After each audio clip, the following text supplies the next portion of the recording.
السلام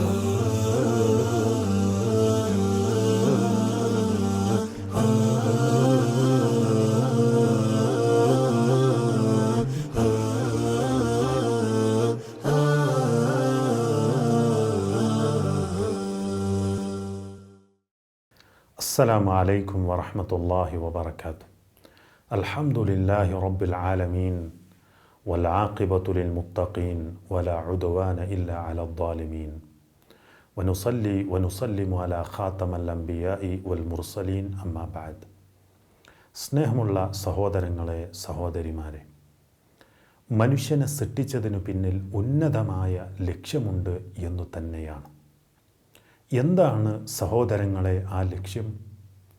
അല്ലാഹു സുബ്ഹാനഹു വ തആല അവൻ്റെ വിശുദ്ധ ഖുർആനിൽ യാതൊരു വിശദീകരണവും ആവശ്യമില്ലാതെ നമുക്ക് പഠിപ്പിച്ചു തന്നു. 51-ാം അധ്യായം സൂറത്തു ദാരിയാത്തിലെ 56-ാമത്തെ വചനത്തിലൂടെ റബ്ബ് പറഞ്ഞു, വമാ ഖലഖ്തുൽ ജിന്ന വൽ ഇൻസ ഇല്ലാ ലിയഅ്ബുദൂൻ. മനുഷ്യരെയും ജിന്നുകളെയും നാം സൃഷ്ടിച്ചിട്ടില്ല എന്നെ മാത്രം ആരാധിക്കുന്നതിനു വേണ്ടിയല്ലാതെ. സഹോദരങ്ങളെ, ആ ഒരു പ്രകൃതിയിൽ തന്നെയാണ് മനുഷ്യൻ്റെ സൃഷ്ടിപ്പും. സൃഷ്ടിച്ച നാഥനെ ആരാധിക്കുക എന്നുള്ള ആ ഒരു പ്രകൃതിയിൽ തന്നെയാണ് മനുഷ്യനെ സൃഷ്ടിച്ചത് എന്ന് അല്ലാഹു സുബ്ഹാനഹു വ തആല തന്നെ അവൻ്റെ വിശുദ്ധ ഖുർആനിലൂടെ നമുക്ക് പഠിപ്പിച്ചു തന്നു. 30-ാം അധ്യായം സൂറത്തു റൂമിലെ 30-ാമത്തെ ആയത്തിലൂടെ നമുക്കത് കാണാൻ സാധിക്കും. റബ്ബ് പറയുകയാണ്, ഫിത്റത്തുല്ലാഹില്ലതി ഫതറന്നാസ അലൈഹാ. അള്ളാഹു മനുഷ്യനെ ഏതൊരു പ്രകൃതിയിൽ സൃഷ്ടിച്ചിരിക്കുന്നുവോ ആ പ്രകൃതി എത്രയത്. ഏതാണ് സുഹൃത്തുക്കളെ ആ പ്രകൃതി? അവന് വായുവും വെള്ളവും ഭക്ഷണവും എല്ലാം നൽകിയിട്ടുള്ള ഒരു രക്ഷിതാവുണ്ട്. ആ രക്ഷിതാവിനെ ആരാധിക്കുക, ആ സൃഷ്ടാവിനെ കണ്ടെത്തുക, ആ രക്ഷിതാവിനെ മനസ്സിലാക്കാൻ സാധിക്കുക എന്നുള്ള ആ ഒരു പ്രകൃതിയിലാണ് മനുഷ്യരെയെല്ലാം അല്ലാഹു സുബ്ഹാനഹു വ തആല സൃഷ്ടിച്ചത് എന്നുള്ളതാണ്. മഹാനായ റസൂൽ കരീം സല്ലല്ലാഹു അലൈഹി വസല്ലമയും നമുക്ക് ആ കാര്യം പഠിപ്പിച്ചു തന്നു. മാമിൻ മൗലൂദിൻ ഇല്ലാ യൂലദു അലൽ ഫിത്ര. ഏതൊരു കുഞ്ഞും ഈ ദുനിയാവിലേക്ക് ജനിച്ചു വീഴുന്നത് ശുദ്ധ പ്രകൃതിയോടുകൂടി മാത്രമാണ് എന്നുള്ളതാണ്. പിന്നീട് അവനെ തെറ്റിക്കുന്നത് അവൻ്റെ മാതാപിതാക്കളാണ്, അല്ലെങ്കിൽ അവൻ്റെ കൂട്ടുകാരാണ്. നബി സല്ലല്ലാഹു അലൈഹി വസല്ലമ തന്നെ പറഞ്ഞു, ഫഅബവാഹു യുഹവ്വിദാനിഹി. അവൻ്റെ മാതാപിതാക്കളാണ് അവനെ ജൂതനാക്കുന്നത്. ഔ യുനസ്വിറാനിഹി. അവൻ്റെ മാതാപിതാക്കളാണ് അവനെ നസ്രാനിയാക്കുന്നത്. ഔ യുമജ്ജിസാനിഹി. അവൻ്റെ മാതാപിതാക്കളാണ് അവനെ അഗ്നി ആരാധകനാക്കുന്നത്. അല്ലെങ്കിൽ അവൻ്റെ കൂട്ടുകാരാണ്. നബി സല്ലല്ലാഹു അലൈഹി വസല്ലമ പറഞ്ഞ മറ്റൊരു ഹദീത്തിൽ ഇങ്ങനെ കാണാൻ സാധിക്കും. എന്താണ് ആ ഹദീത്തിലുള്ളത്? അർറജുലു അലാ ദീനി ഖലീലിഹി. ഒരു വ്യക്തി അവൻ്റെ കൂട്ടുകാരൻ്റെ മതത്തിലാണ്. ആ കൂട്ടുകാരൻ എന്തെങ്കിലും തെറ്റ് ചെയ്യുന്നുണ്ട് എങ്കിൽ അവനും ആ തെറ്റിൽ പെട്ടുപോകും എന്നുള്ളതാണ്. കൂട്ടുകാരൻ ശിർക്ക് ചെയ്യുന്നവനാണെങ്കിൽ ഒരു പക്ഷേ ആ ശിർക്കിൽ അവനും വിധേയനാകും എന്നുള്ളതാണ്. അതാണ് നബി സല്ലല്ലാഹു അലൈഹി വസല്ലമ പറഞ്ഞത്, ഏതൊരു വ്യക്തിയും ഈ ദുനിയാവിൽ ജനിച്ചു വീഴുന്നത് ശുദ്ധ പ്രകൃതിയോടു കൂടിയാണ്. എന്നാൽ അവനെ തെറ്റിക്കുന്നത് അവൻ്റെ മാതാപിതാക്കളാണ്. ഒരു പക്ഷേ അവൻ്റെ കൂട്ടുകാരൻ്റെ മതത്തെയാണ് അവൻ സ്വീകരിക്കുന്നത് എന്നുള്ളതാണ്. അതുകൊണ്ട് നബി സല്ലല്ലാഹു അലൈഹി വസല്ലമ പറഞ്ഞു, ഫൽയൻദുർ അഹദുക്കും മൻ യുഖാലിൽ.